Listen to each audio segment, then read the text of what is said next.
Bom dia a todos, bem-vindo ao último dia do Congresso BRAIN de 2022.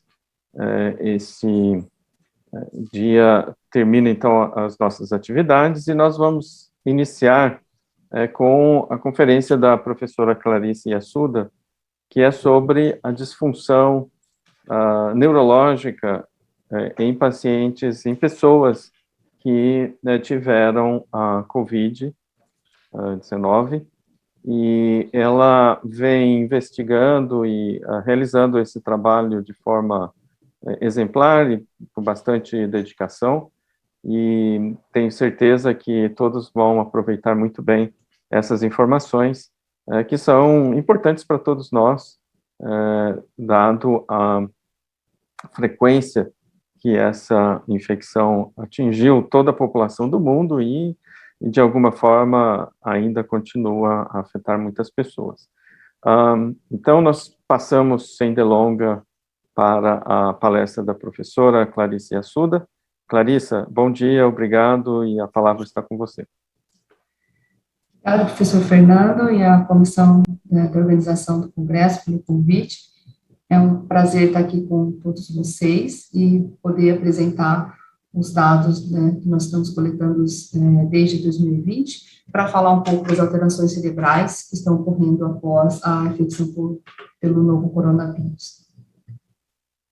Então, eu vou dividir minha apresentação com essa agenda. Eu começo falando, então, um pouco da motivação, lembrando que no começo de 2020, nós recebemos os primeiros estudos mostrando que existiam alterações neurológicas nos pacientes que estavam internados, principalmente hospitalizados, nos casos mais graves, né, com o novo coronavírus, tanto na Europa quanto na China, e isso despertou interesse, porque diante de um vírus novo, e que já estava tendo essas manifestações, essas alterações neurológicas, principalmente nos pacientes graves, e despertou interesse de que talvez pudessem ocorrer alterações neurológicas também, mesmo em pacientes que tivessem os quadros mais leves, era uma incógnita, né, naquele momento, e daí eu resolvi criar um projeto para fazer um acompanhamento de pacientes tanto graves, como de todos os níveis de severidade da doença, ao longo do tempo, para ver o que ia acontecer,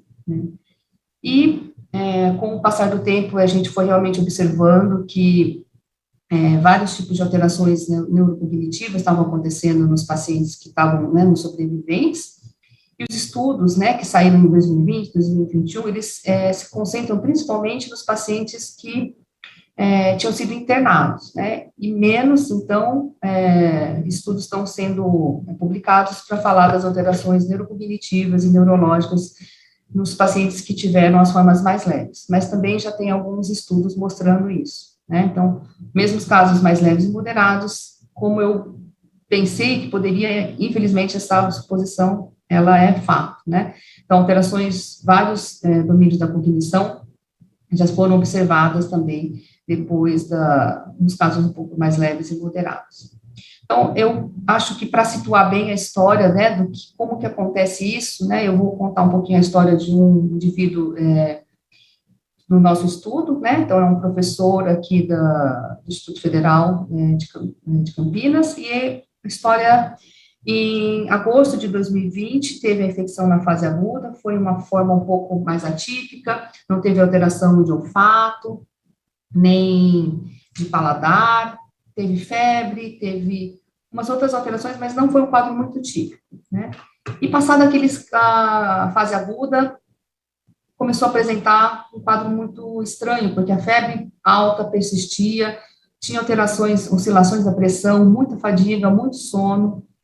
Isso passado mais 2 meses, essa febre persistia, fez toda a investigação para neoplasia, para outras infecções, e nada dava positivo, não achava nada, mantendo um quadro de muita fadiga, muita sonolência, e começaram, então, depois de 2 meses, alterações cognitivas, alterações de pele muito estranhas, que elas vinham, incomodavam muito, depois elas desapareciam, e isso foi se somando, E um quadro de muita oscilação da pressão, que em dezembro a gente conseguiu fazer o diagnóstico da desautonomia, começou a fazer o tratamento, com uma melhora, significativa disso, mas com medicação, E persistindo as alterações cognitivas, em janeiro, começamos a orientar a fazer uso de medicação, de um estimulante, um psicoestimulante, para poder lidar, né, com as atividades diárias, com as atividades de trabalho, porque passado aqueles 6 meses estava muito difícil, né?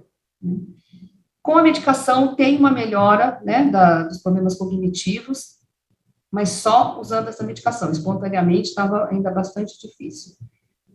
E persistindo, com todos os sintomas para desautonomia, tem que tomar medicação para cognição, né? E aí, que além de tudo isso que aconteceu, vem a recusa dos atestados que ele tinha apresentado, né, anteriormente, porque tinha passado muito mal naqueles primeiros 6 meses. E aí a gente vê que a vida, né, de uma pessoa que apresenta, agora que a gente chama de síndrome, da síndrome pós-Covid, são muitas alterações. Agora nós já estamos em 2022, né, e pouca melhora espontânea. Tem a persistência das alterações cognitivas e das alterações desautonômicas até agora. Então, para algumas pessoas, o que começou depois do Covid ainda persiste e não passou. Tá? Então, aqui só o delineamento do nosso estudo, né? Então, assim, para quem vem, que mora aqui próximo, a gente consegue fazer, então, a avaliação dos indivíduos com uma ressonância, nós temos feito uma coleta de sangue para avaliação imunológica, é feito um exame neurológico por um neurologista já formado, e uma avaliação neuropsicológica ampla, tá? Incluindo as escalas de fadiga, sono, depressão e ansiedade. Nós divulgamos amplamente isso nas redes, né? A gente ainda está recrutando, ainda tem gente vindo para participar do estudo, mas consegue vir aqui quem mora mais próximo à universidade, tá? Então, eu vou começar a apresentar, então, agora um pouco dos dados que a gente teve, né, dos indivíduos que se cadastraram nesses links. Então, esse é uma corte de dados que a gente fez no ano passado, e a gente, para nossa surpresa, né, nesse link que a gente distribuiu e divulgou, a gente já tinha quase 7 mil respostas. Hoje, esse número já passou de 10 mil, né? E a gente vê que é bem interessante, como esperado, né, a maioria dos indivíduos que respondem, eles tiveram tratamento domiciliar, e no momento, né, que eles responderam, eles se queixam de muita fadiga, muito cansaço, né, muita alteração de memória, muita sonolência diurna, muita cefaleia, e é interessante ver que tem uma porcentagem que persiste, né, com aproximadamente quase 25, 30% de alterações de olfato e cheiro. E desses respondedores, é uma porção pequena de pessoas que diz, olha, eu não tenho mais nada, para mim eu estou totalmente recuperado, que chega lá aos 14%. Então, são múltiplas queixas, múltiplas. E aí, a gente, com um número tão grande de respondedores, nós colocamos isso ao longo do tempo, para ver como que esses sintomas estavam se apresentando, né, por curiosidade, para ver o que estava acontecendo ao longo do tempo. Na verdade, a gente vê aqui nas primeiras, nas 2 colunas, que isso aqui, né, os primeiros 15 dias, que é bem a fase aguda, então é bem típico, como todo mundo já sabe, alteração de olfato, alteração de paladar, febre, falta de ar, cefaleia e fadiga, isso ainda persiste no primeiro mês. E aí tem uma coisa interessante, que tem sintomas que elas não existem aqui nos primeiros 30 dias, e eles vão começar a aparecer ao longo do tempo, tá? Isso chamou muita atenção da gente, né? Então, quando a gente acha que a fase aguda acabou, para alguns indivíduos é que começam a aparecer vários sintomas, que é a tal chamada agora, né, da síndrome pós-Covid. E quais são esses sintomas que alguns que persistem desde a fase aguda? Então, a fadiga, a cefaleia, né? Como eu disse, algumas pessoas persistem em alteração de olfato e paladar, tá? E o cansaço, a fadiga, ele é muito intenso, mas ele realmente parece que não melhora, mesmo depois até de um ano e meio, tá?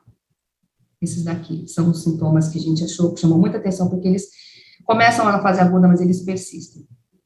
E existe aquele grupo de sintomas que começa a aparecer depois, né? Que eles não estavam presentes na fase aguda, mas eles começam a aparecer mais ou menos 2 meses depois do quadro, que seriam alterações de memória, dificuldade com a vida diária, alguns indivíduos queixam de muita sonolência diurna também. Então, tem sintomas que são da fase aguda e cessam, tem sintomas que começam na fase aguda e continuam, e tem sintomas que só aparecem 2 meses depois da infecção. Como a gente tinha programado para fazer mesmo um estudo longitudinal, para acompanhar essas pessoas, né, nós conseguimos, daquelas 1.500 pessoas responderam a nossa segunda entrevista, e é assustador, porque para alguns sintomas, né, o V2 é a segunda entrevista e está em laranja, a gente percebe que, na verdade, tem gente que está pior, né, do que estava quando eles entraram no estudo da primeira visita, e isso assusta bastante a gente e é um alerta, porque a gente realmente ainda não sabe o que está acontecendo no sistema nervoso dos indivíduos infectados, né. E aqui, alguns outros estudos de outros lugares do mundo estão tentando entender isso também, caracterizar esses achados, tá? E estamos na busca de tentar entender o que está acontecendo no cérebro dessas pessoas. E eles mostram, né, que tem muita gente que, mesmo depois de 6 meses da infecção, não consegue trabalhar plenamente como fazia antes da infecção. Como a gente tinha dito, né, parte da nossa avaliação inclui uma avaliação neurocognitiva, eu vou mostrar alguns resultados aqui, que a gente já tem, tá? Diante de um vírus novo, de uma doença nova, a gente não tinha ideia de que tipo de déficit poderia acontecer, nós delineamos um estudo exploratório que abrangia esse vários domínios da cognição, né, isso com a ajuda de um neuropsicólogo já bem experiente aqui do nosso grupo, tá, o Dr. Matheus. A gente, né, teve o privilégio de já ter feito a avaliação neuropsicológica de 600 pessoas no momento, né, que são 94 controles que nunca tiveram Covid, nem teste positivo, nem sintomas, e 509 indivíduos que vieram depois da infecção. Dessa amostra dos pacientes, somente 15% foram hospitalizados, então, o grande predomínio são de indivíduos que tiveram a forma leve. E é interessante ver que a mediana, né, eles tinham uma média mediana de 15 anos de estudo, que é um nível alto de escolaridade. Chama muita atenção que isso está sendo descrito em todos os lugares, né, do mundo, que os indivíduos que tiveram Covid estão apresentando altos níveis de ansiedade e de sintomas depressivos também. Então, na nossa amostra, né, através de questionário já validado, nós observamos que 46% dos indivíduos que tiveram Covid apresentam sintomas de ansiedade e 33% de depressão. Se a gente olhar, a gente vê que mesmo os controles estão com níveis elevados de ansiedade e de depressão. Então, a população brasileira, ela é considerada talvez a população mais ansiosa, uma das mais ansiosas do mundo. E, normalmente, antes da pandemia, esse nível, né, essa porcentagem da presença de sintomas ansiosos na população brasileira era de 9%. E na nossa amostra, apesar de ser uma amostra pequena, a gente conseguiu caracterizar e a gente observou que 14% dos indivíduos estavam com sintomas ansiosos, ou seja, esse provavelmente é o efeito da pandemia em geral, né, mesmo para aquelas pessoas que não tiveram a infecção. A gente observa, né, a gente consegue mostrar que existe uma relação da fadiga com a ansiedade, da fadiga com a depressão, né? E aí, eu vou falar um pouquinho de alguns testes neuropsicológicos que nós colocamos, e aí tem uma coisa bem interessante. Então, a gente tinha feito uma análise preliminar no segundo semestre de 2020, com 81 indivíduos, e a gente observou que eles tinham muita alteração de linguagem, né, que aqui a linguagem é uma atividade fonêmica, e aqui é uma tarefa mais semântica, e uma alteração bem importante de uma função mais complexa, que são esses testes de Frey-White, que requer bastante atenção, alternância, inibição, usam vários domínios da cognição. E a gente assustou muito com isso. E aí, o que chama a atenção é que quando a gente foi agora avaliar os indivíduos no maior número, né, parece que diluiu um pouco isso, né, o treio A e o treio B, que a gente tinha achado bastante alteração, amenizou bastante, mas as alterações de linguagem, elas ainda persistem bem elevadas. A gente não tem explicação, né, nós temos a hipótese de que pode ser, será que é a cepa? Pode ser. A gente não sabe, então a gente vai tentar distribuir e fazer essa análise agora ao longo do tempo para ver em que momento essa proporção ela foi diminuindo.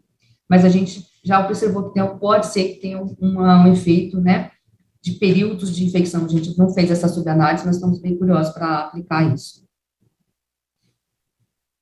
A gente tem aqui, né, vários alunos, e essa é o trabalho de uma aluna de iniciação científica com bolsa FAPESP, a Maria Júlia.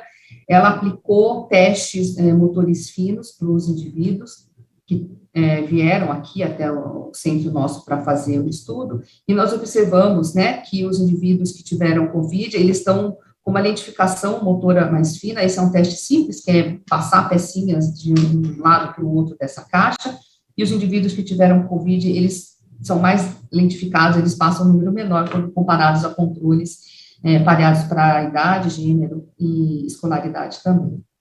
Esse é um outro teste também de velocidade e motora fina, e a gente também percebe que os indivíduos que tiveram COVID, eles estão mais lentos, né, eles têm que colocar e tirar os pinos dessa caixinha o mais rápido possível, e a gente observa que os indivíduos que tiveram COVID, eles estão mais lentificados também. Diante de tanta queixa, de tanta alteração, né, para a gente ficou muito óbvio que isso poderia ter uma implicação na capacidade de trabalho, né, dos sobreviventes. E junto com o pessoal, né, com a professora Marta Bandini, do Departamento de Medicina do Trabalho, né, nós resolvemos aplicar também um questionário já internacional, validado, para medir a capacidade do trabalho. E eu vou apresentar um conjunto de dados, né, de um grupo bem homogêneo de trabalhadores que foram bancários do Brasil inteiro, através de dados que nós coletamos com questionários e outras entrevistas online. Tá? Então, nessa avaliação, nós obtivemos 626 respostas. É um grupo um pouco mais homogêneo, de homens mais distribuído melhor, também indivíduos com 42 anos, né, e também mais ou menos 2 meses depois que eles já tinham infectados. Como a gente pode ver, a maioria estava fazendo atendimento ao público, né, e também a maioria que respondeu, né, são os pacientes que tiveram atendimento domiciliar, mas nessa amostra a gente viu um pouco mais de indivíduos que foram hospitalizados. Isso aqui também mostra que eles estavam com muitas queixas, né, bem similar àquilo que eu já mostrei, muita ansiedade, cansaço, fadiga, e os problemas cognitivos de maneira bastante expressiva também. E aqui, através de questionários bem validados, já utilizados há muitas décadas, alguns deles, a gente observa que os indivíduos, né, essas pessoas que tiveram COVID, eles estão apresentando muita sonolência, muita fadiga e elevados níveis de ansiedade e depressão, e, infelizmente, a nossa hipótese se confirma, né? Quando a gente mediu, através de um questionário validado, a capacidade de trabalho desses indivíduos, ela realmente está alterada. Então, de maneira geral, a gente observa que mais de 40% relata, né? Relata não, mas a gente quantifica isso, e a gente observa uma alteração da capacidade de trabalho de mais de 40% no total de indivíduos, o que é alarmante, né?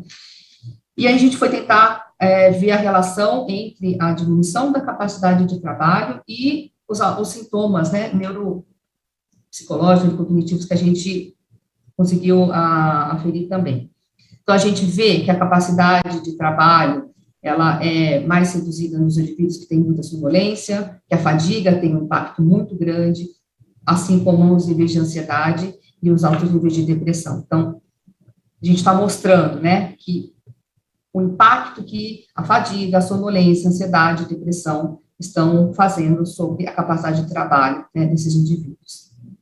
E, como era esperado, né, então, quanto maior os níveis de fadiga, ansiedade e depressão, menor a capacidade de trabalho desses indivíduos, né. Então, mostra que existe um impacto importante desses sintomas, do ponto de vista que a gente vai falar, né, vai ter muito impacto econômico, não só aqui, mas em todos os lugares, né.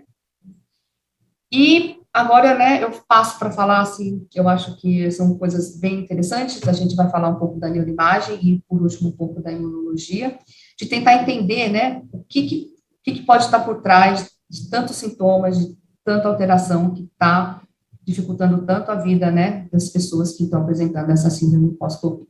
O que pode estar acontecendo no cérebro, né? Então, aqui, né, como a gente já é de tradição, a gente sempre fez muitas avaliações, investigações com os exames de ressonância, e um dos estudos mais clássicos que a gente faz é tentar investigar as alterações de substância cinzenta. Esse aqui é um estudo que está já está uma avaliação que está submetido para publicação, né, e é referente àqueles indivíduos que eu já falei que tinham bastante alteração de linguagem, bastante alteração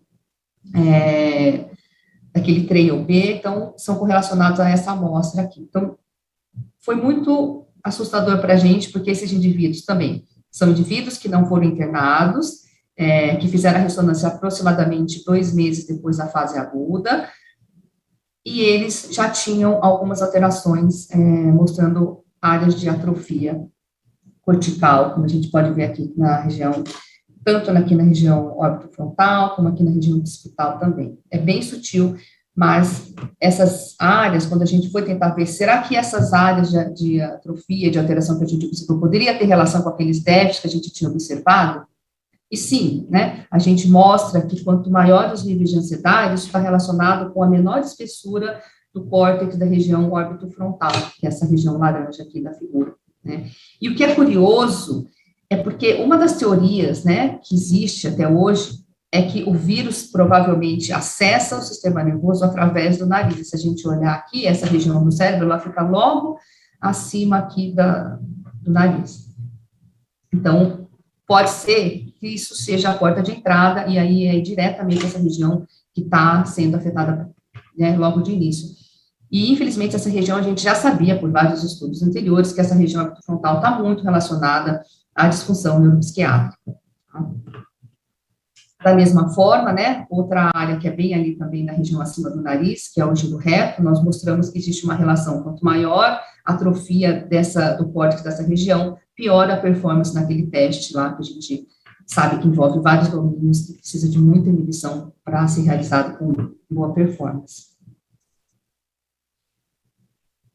Agora que a gente já tem, né, um número bem maior de indivíduos, né, a gente já tem mais de 700 imagens adquiridas aqui no nosso grupo, a gente está começando a fazer análises mais específicas, né, então a gente quis saber qual seria o impacto da presença, né, de ansiedade e depressão no cérebro desses sobreviventes. Então, esse é um estudo também de uma aluna de iniciação científica, da Beatriz. A gente conseguiu juntar, são 312 indivíduos que tiveram Covid leve, nenhum deles foi hospitalizado, e nós conseguimos também juntar 148 controles que não tiveram Covid. Desses 312 indivíduos, nós conseguimos separá-los, né, em assintomáticos, ou seja, indivíduos que não pontuavam para sintomas de ansiedade e depressão. Nós temos um pequeno grupo, que é bem pequeno, de indivíduos que só apresentavam sintomas depressivos, um grupo maior, que tem sintomas de ansiedade, e chama a atenção que existe um grupo de quase 1/3 dessa amostra, que eles pontuam para os 2 sintomas, né, eles estão com altos níveis, a gente vê a pontuação tanto para depressão quanto de ansiedade, tá? E aí a gente resolveu ver como é que estava o cérebro, né, o que tem de alteração estrutural desses indivíduos, tá? Para nossa surpresa, quando a gente foi tentar ver as alterações, áreas de atrofia da substância cinzenta desses indivíduos que têm ansiedade e depressão concomitante, isso assustou muito a gente, tá? A gente vê que tem áreas de redução de volume de substância cinzenta nos lobos temporais, também aqui, principalmente no hemisfério esquerdo, né? E a gente vê aqui que essa área que está aqui, não aqui é o lobo temporal, mas aqui já é a área frontal, e interessante que essa área está muito ligada à linguagem. E se a gente lembrar, né, os slides anteriores, eu mostrei que quando a gente fez a avaliação agora mais recente do grande grupo de indivíduos que tem o teste neuropsicológico, a linguagem continua muito alterada. Então, tem muita gente que procura a gente e fala, olha, eu não acho as palavras, eu tenho dificuldade, eu não consigo fazer mais uma apresentação no trabalho, eu fico perdido, não encontro as palavras. Então, talvez, a gente não fez ainda, mas a gente vai tentar ver se existe uma correlação entre a lesão dessa região e a performance na linguagem, tá?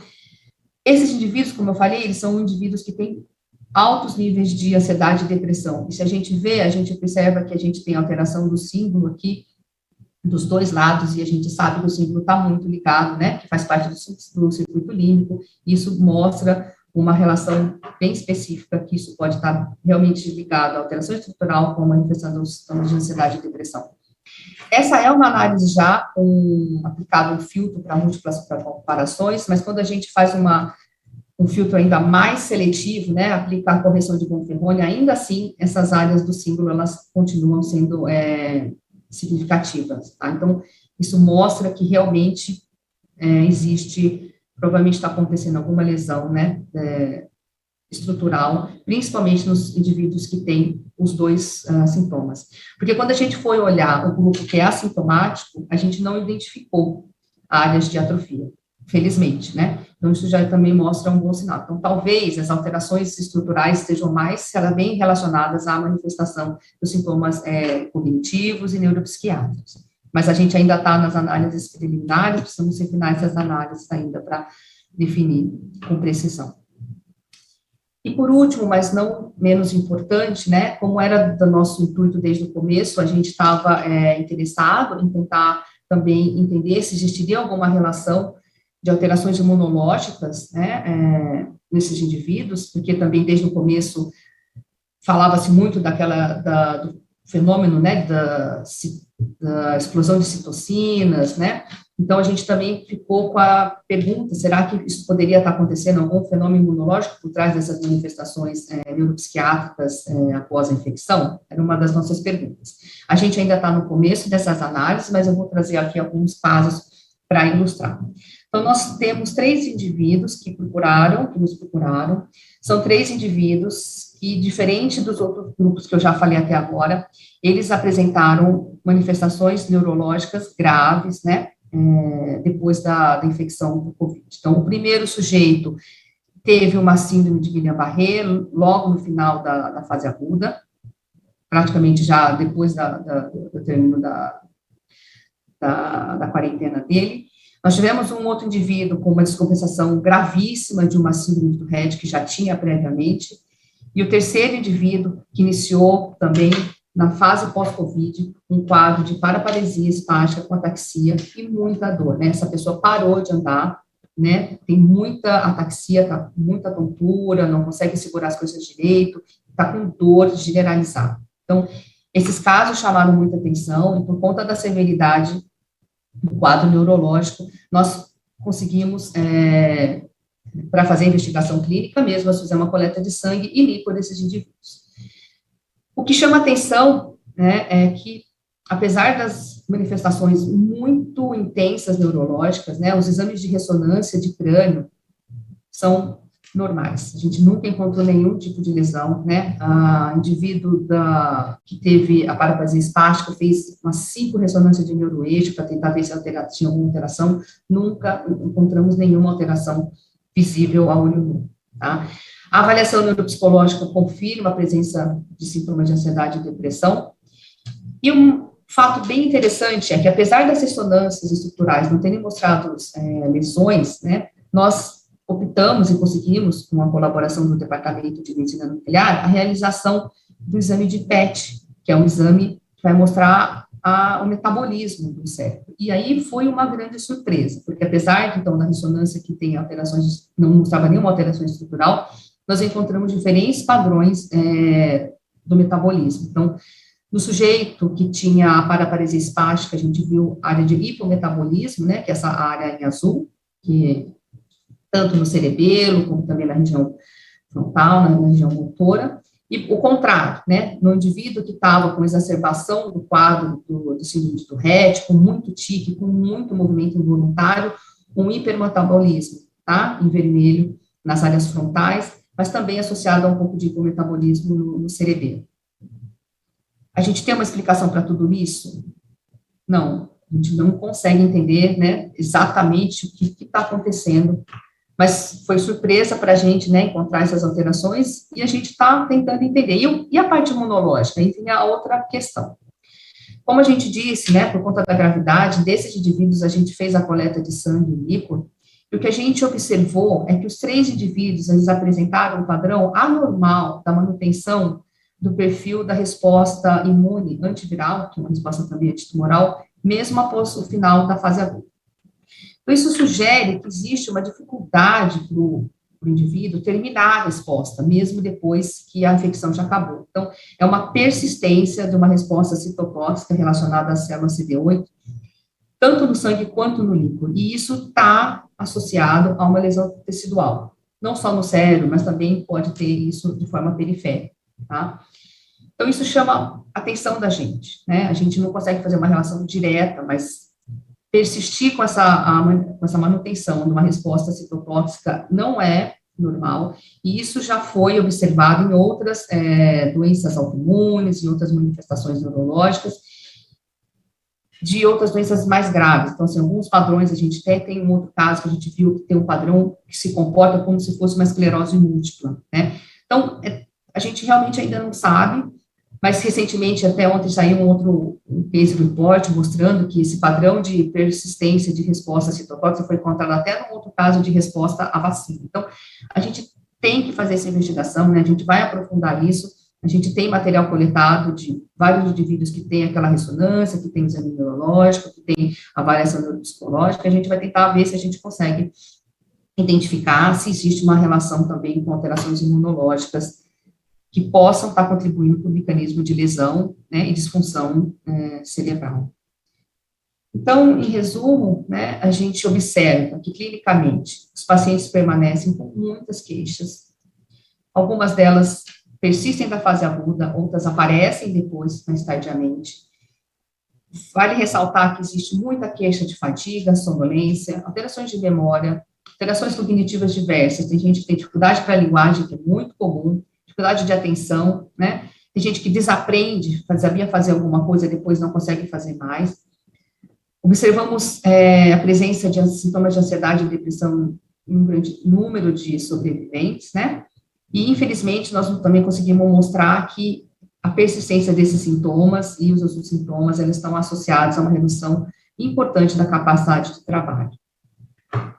Do ponto de vista de neuroimagem, a gente também já conseguiu, então, demonstrar que existem alterações sutis, né, em alguns grupos, mas talvez mais proeminentes nos indivíduos com mais sintomas neuropsiquiátricos, já da substância cinzenta. Eu não mostrei, mas nós estamos fazendo análises da conectividade cerebral, e ele parece ser mais intenso também nos indivíduos com mais sintomas neuropsiquiátricos, né? E agora, né, apesar de ser bem preliminar, em alguns casos a gente está conseguindo mostrar que existem indícios de uma resposta imune alterada, com a resposta citotóxica persistente, né, tanto no líquido de sangue, que a gente já mostrou em outras situações que está associado a processos patológicos mesmo. Então, apesar de todo o esforço, né, de toda a humanidade em tentar entender isso, a gente ainda continua sem várias respostas. A gente não sabe exatamente como é que o vírus afeta o cérebro, se existe uma ação totalmente direta ou indireta, qual é o peso da resposta imune, né? A gente não sabe se as alterações de substância branca, cinzenta, de conectividade, elas vão ser permanentes, elas serão reversíveis, assim como as alterações cognitivas. Várias pessoas perguntam, vai passar? A gente não sabe dizer. Vai melhorar a sonolência, a ansiedade? A gente não tem certeza. Assim como a gente não tem um tratamento específico para nenhum desses sintomas, a gente faz o tratamento sintomático, né, a gente tenta tratar a ansiedade, a depressão, tenta fazer, né, algumas medicações para melhorar a disfunção cognitiva, e tanto que para isso nós estamos criando, vamos dar início em breve, a um projeto para tentar fazer uma reabilitação cognitiva, né, porque a gente tem recebido várias pessoas com muitas queixas. Então, nosso próximo passo é dar início a um projeto de reabilitação cognitiva com métodos clássicos de reabilitação, né, que o grupo de neuropsicólogos vai fazer para a gente. Então, fica aqui, né, a gente mostra que tem outros grupos do mundo todo também, tentando entender e estudar melhor o que é essa síndrome pós-Covid. Então, esse é um dos artigos bem importantes que saiu na Nature, né, ele mostra que as alterações do pós-Covid, elas são persistentes e elas afetam todo o corpo, né, tanto a parte pulmonar, cardíaca, hematológica, renal, da pele e do cérebro também, como a gente mostrou aqui. E eu seria injusta se eu não colocasse essa foto, porque todos esses dados que eu mostrei, ele é fruto de um grupo enorme de voluntários, né, que praticamente resolveram abraçar essa causa junto comigo, né, então, é um grupo grande de pessoas, de muitas pessoas dedicadas, que dedicam parte do seu tempo, de maneira voluntária, para ajudar a gente a tentar entender melhor, né, o impacto desse vírus novo no cérebro. Então, a gente teve a felicidade, inclusive, de conseguir montar um grupo de 4 neuropsicólogos voluntários, que ajudaram a coletar esses centenas de exames, sem eles isso realmente não seria possível, e eles continuam aqui com a gente. Então, eu preciso agradecer essa equipe toda, sem a qual seria impossível, tá, poder apresentar esses dados aqui. Então, a gente tem coletado muito dado, mas tem muita coisa ainda para analisar e estudar. Eu queria agradecer, né, com a ajuda de todos e a oportunidade de apresentar esses dados aqui nesse congresso. Muito obrigada.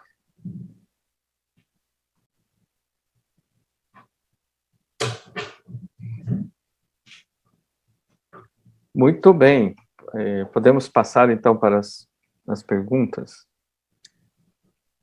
Em primeiro lugar, parabéns pela palestra e pelo trabalho, Clarissa. Realmente é um trabalho não só de alta qualidade, mas de altíssima relevância médico e social, né? É uma situação que realmente nova e surpreendente, inusitada. Eu tenho aqui já algumas perguntas que foram submetidas pelo site. Eu vou começar. A primeira pergunta é se, no seu estudo, os sintomas cognitivos e neurológicos, eles estão associados à presença de anosmia ou disgeusia na fase aguda da infecção? Então, a gente percebeu que naquele primeira leva dos 80 indivíduos, basicamente 60% a 70% tinha alteração de anosmia e alteração do paladar. O que foi acontecendo ao longo do tempo é que o quadro mais típico da COVID foi mudando. Então, eu não tenho, dos outros 500, eu não fiz essa relação. Naquele primeira leva, né, que a gente já tem o artigo submetido, sim, isso foi um questionamento dos revisores, e a gente voltou atrás e a gente olhou. Então, daquela porcentagem, daquele grupo de 80 pessoas, a grande maioria tinha tido alteração de olfato e paladar, né? Agora, do outro restante, a gente já foi percebendo que isso foi se diluindo mais, assim como foi alterando o padrão das alterações cognitivas, mas eu não tenho essa análise feita agora. O que eu sei é que daquele grupo dos 80, a maioria tinha tido alteração mais típica de olfato e paladar. É interessante, porque isso precisa ser avaliado, obviamente, mas pode indicar que realmente essa hipótese, né, do vírus atingir o cérebro através das vias olfatórias, né, então teria realmente essa correlação, né, pela Sim. localização predominante, bem interessante. Então, apesar da gente não ter a biologia molecular das cepas, a gente está pensando em fazer uma separação temporal mesmo, né? De repente, ver com o epidemiologista do Brasil, que tem a noção, fala, olha, nesse período predominou a cepa tal, naquele período, né, predominou a cepa tal, para a gente ver a imagem do cérebro, ver as alterações cognitivas, né, por períodos, e ver se isso foi mudando ao longo do tempo, né? Então, isso é uma coisa que a gente está bem interessado em fazer também. Ok, vamos continuar. Lembro aos ouvintes que, se houver outras perguntas, podem colocar aí no chat. A outra pergunta é, como foi avaliada a performance no trabalho? Foi autorreferida ou você usou uma escala validada? A gente tem utilizado uma escala da finlandesa, chama ICT, Índice de Capacidade de Trabalho. Essa escala foi validada no Brasil pela Universidade Federal de São Carlos, então ela já é um questionário utilizado internacionalmente, já validado para o português pela UFSCar. Então, a gente tem um questionário bem longo, né? Isso foi sob orientação da professora Márcia Bandini, que costuma já utilizar esse questionário, então foi medido, foi quantificado apropriadamente. Você comparou os pacientes que tiveram Covid-19 no início da pandemia, na primeira e segunda onda, com os que tiveram mais tardiamente na pandemia? Pergunta a professora Lília Lee. Eu não mostrei aqui, mas acho que a gente, por conta das revisões que a gente está fazendo, a gente tem a impressão que devem ser alterações cerebrais diferentes. tá? O padrão das lesões e da atrofia cortical são análises que a gente rodou na semana passada, nas últimas semanas, e aparentemente elas são diferentes, elas não são iguais. Então, aquele grupo do começo tem um padrão, e parece que o outro grupo mais tardio, né, tem um padrão de atrofia de substância cinzenta diferente. Tem atrofia, mas não é a mesma localização, não é tão presente a alteração órbito-frontal, mas é mais da região do córtex motor e da área sensitiva. Pelo menos isso, assim, é preliminar que a gente rodou na semana passada, um grupo separado. Então, é um grupo mais tardio desse outro grupo bem de início. Mas a gente, são análises que não foram refinadas ainda, mas parece que o comportamento é diferente. O Tiago Penedo pergunta sobre a prática de atividade física para recuperação dos sintomas COVID. Você tem algum dado sobre isso? Olha, a gente coletou, a gente tem isso no questionário, mas eu não fiz análise. Isso faz parte, não sei se alguma dessas pessoas perguntaram, mas a gente realmente coletou esse dado, mas são tantos dados, eu não consegui avaliar ainda, mas a gente tem esse dado coletado. A gente teria que focar, porque é muito dado que a gente coletou. O que a gente, né, de maneira geral, recomenda para as pessoas que estão com muitos sintomas é realmente fazer a prática de exercício, né? Eu sou uma dessas sobreviventes e eu foquei melhor e tenho feito na esperança de que a atividade física vai ajudar a recuperar esses danos cognitivos, principalmente, né? Mas eu tenho dado, mas eu não consegui analisar ainda, né? Estou devendo isso.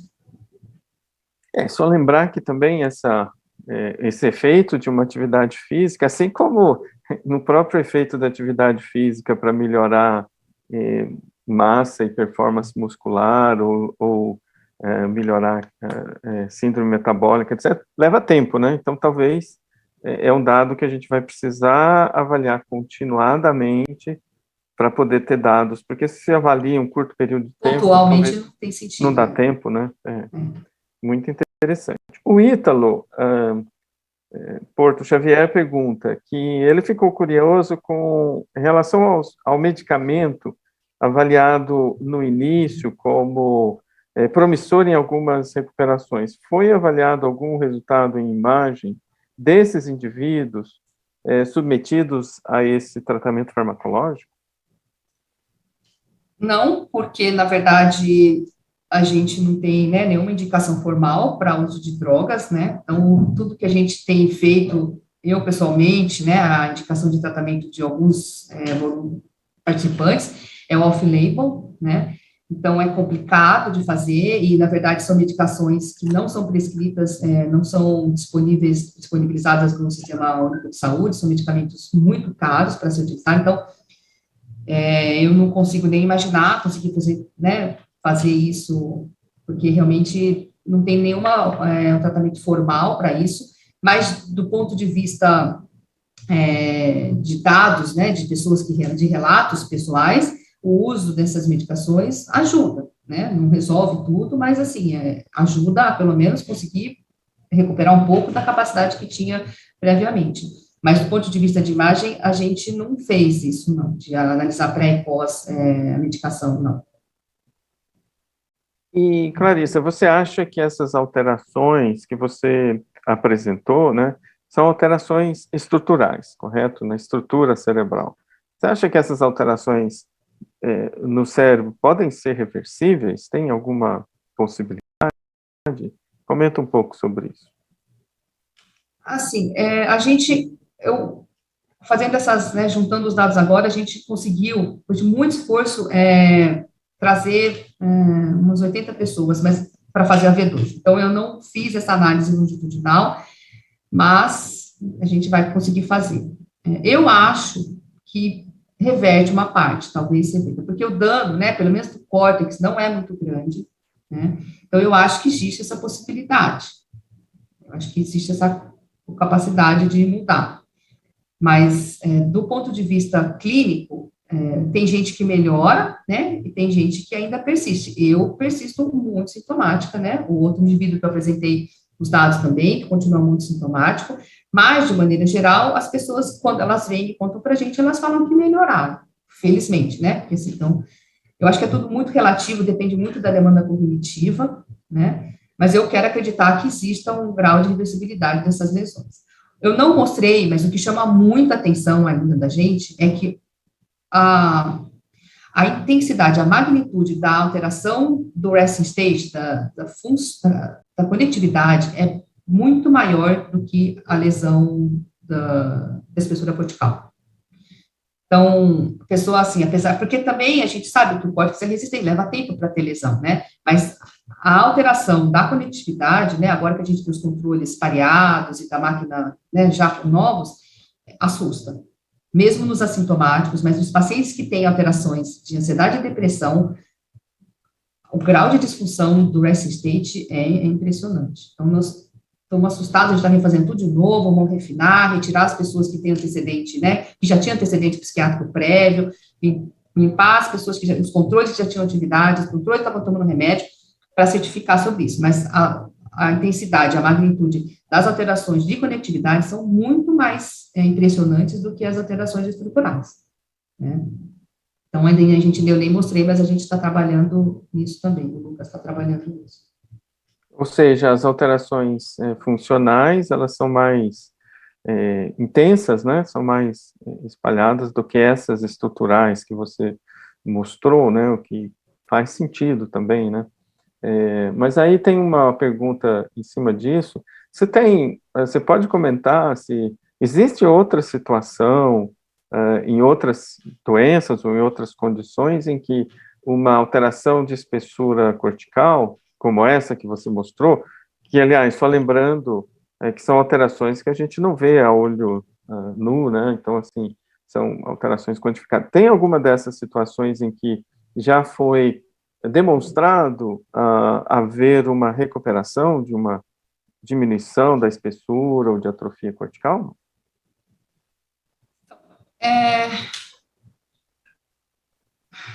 Quando a gente fez o estudo, né, da epilepsia, a gente observou que depois do cessar o insulto, teve uma recuperação relativa, né?